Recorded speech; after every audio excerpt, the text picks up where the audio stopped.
मित्रांनो, एका पक्षाचा सर्वेसर्वा अचानक निघून जातो आणि त्याच्या खुर्चीसाठी त्याचे सगळ्यात विश्वासू सहकारी एकमेकांच्या विरोधात उभे ठाकतात। हे राजकारण आहे की बुद्धिबळाचा असा डाव आहे जिथे प्रत्येक चाल ही सत्तेसाठीच खेळली जाते।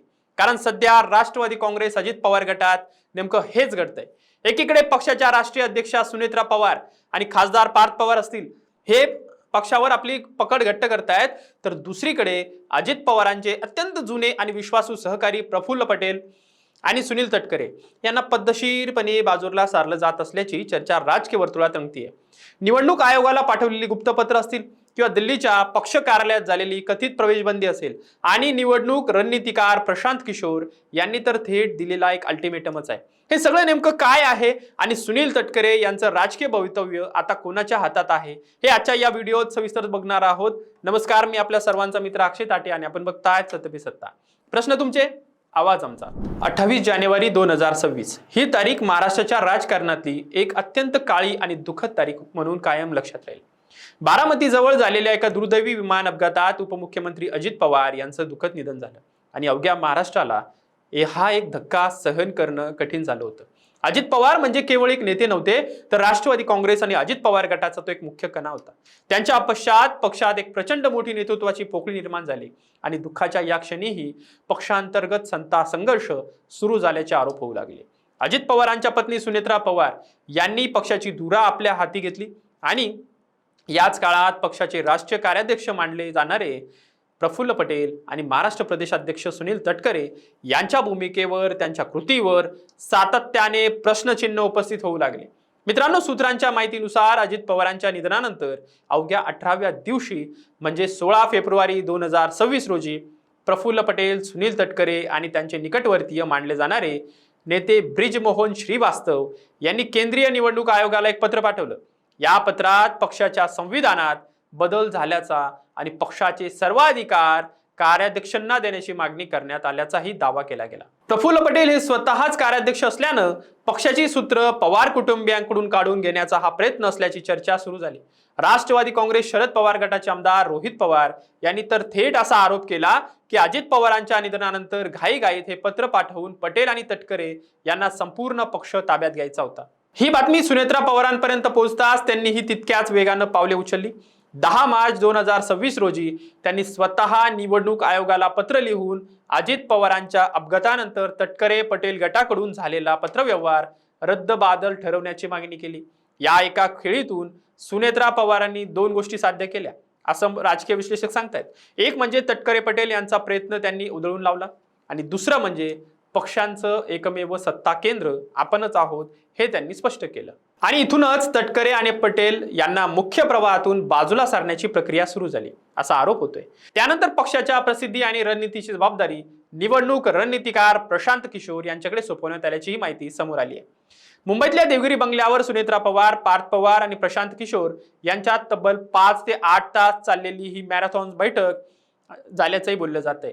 सूत्रानुसार या बैठकीत प्रशांत किशोर यांनी सुनील तटकरे यांच्या कार्यपद्धतीवर उघड नाराजी व्यक्त केली आणि जर आपण या पक्षासोबत काम करावं अशी अपेक्षा असेल तर आधी प्रदेशाध्यक्ष पदाबाबत निर्णय घ्यावाच लागेल अशी स्पष्ट आणि अट घातल्याचं बोललं जातंय।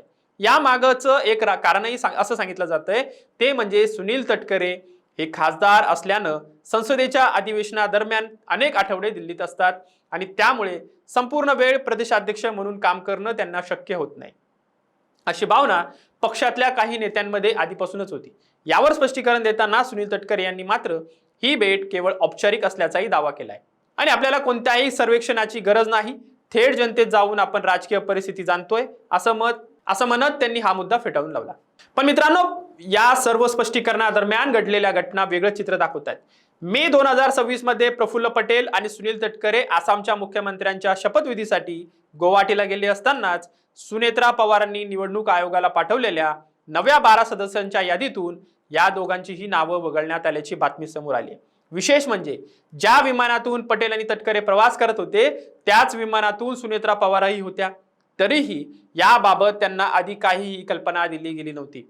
वाद वाढल्यानंतर सुनेत्रा पवारांनी ही एक तांत्रिक चूक असल्याचंही सांगत सारवासारव केली।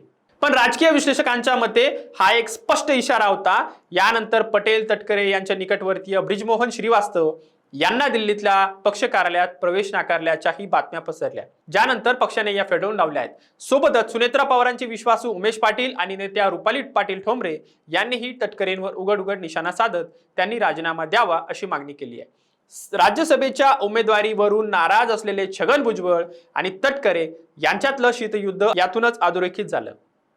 आणि याच काळात एक धक्कादायक घडामोड समोर आली, ती म्हणजे सुनील तटकरे आणि प्रफुल्ल पटेल यांनी सुनेत्रा पवार आणि पार्थ पवार यांना अंधारात ठेवून मुख्यमंत्री देवेंद्र फडणवीस यांची वर्षा बंगल्यावर गुप्त भेट घेतल्याचाही आरोप आहे.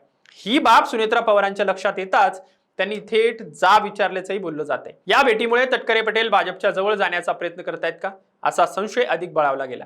आणि रोहित पवार यांनी तर याआधीच असा दावा केला होता की भविष्यात हे दोघे आपल्या समर्थक आमदारांसह भाजपमध्ये प्रवेश करू शकतात. जो दावा तटकरेंनी फेटाळला असला तरी राजकारणात कोणतीही शक्यता नाकारता येत नाही.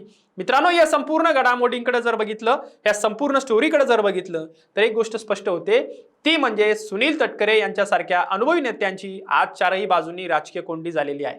निवडणूक आयोगाच्या यादीतून वगळणं असो, दिल्लीत कार्यालयातला वाद असो, किंवा स्थानिक नेत्यांचं उघड बंड असो, किंवा आता प्रशांत किशोर यांनी दिलेला अल्टिमेटम असो, प्रत्येक घटना हेच सांगतायत की तटकरे यांना पद्धतशीरपणे निर्णय प्रक्रियेतून बाजूला सारलं जातंय. आता प्रश्न हा आहे की सुनेत्रा पवार प्रशांत किशोर यांच्या सल्ल्यानुसार तटकरेंना खरोखरच प्रदेशाध्यक्ष पदावरून हटवतायत का, आणि जर हटवलं गेलं तर त्यांची जागा कोण घेणार. आणि याही पुढे जाऊन तटकरे पटेल यांच्यासाठी पक्षातच राहून दुय्यम भूमिका स्वीकारणं हा एकमेव पर्याय उरतोय. ही भविष्यात ते वेगळी राजकीय वाट धरतायत. यावरच राष्ट्रवादी काँग्रेस आणि अजित पवार गटाचं आणि राज्यातल्या महायुती सरकारचं भवितव्य बऱ्याच अंशी अवलंबून असणार आहे. महाराष्ट्राच्या राजकारणातला हा बुद्धिबळाचा डाव आता निर्णायक वळणावर पोहोचलाय. तर मित्रांनो, तुम्हाला काय वाटतं, सुनील तटकरे यांना खरंच पक्षातून या पद्धतशीरपणे डावललं जाते का, की हा निव्वळ राजकीय अफवांचा बाजार आहे? सत्य काय आहे येणाऱ्या काळात आपल्याला समजेलच. परंतु तुमचं मत आम्हाला कमेंट बॉक्समध्ये नक्की कळवा. आणि व्हिडिओ आवडला असेल तर जास्तीत जास्त लाईक करा आणि राजकीय विश्लेषणासाठी आजच चॅनलला सबस्क्राईब करायला मात्र विसरू नका. धन्यवाद. लग्न ठरलंय ना तुझं? आणि हे काय? अगं, मला पीसीओडीचा त्रास आहे. कधीतरी हे सासरी कळेलच ना. मग त्याच्यामुळे मुलं होण्यात अडचण येते ना. हे एकतर पीसीओडी इतका गंभीर आजार नाहीच आहे, आणि त्यावर सोपा उपाय आहे. आपल्या ईशाला लग्नाआधी असाच त्रास होता. तिने डॉक्टर चाटेज होमिओपॅथी क्लिनिक मध्ये उपचार घेतले आणि तिला आता 2 मुलं आहेत. Doctor Chate's homeopathy clinic, side effect नसलेला होमिओपॅथीचा नैसर्गिक उपचार. 9545727107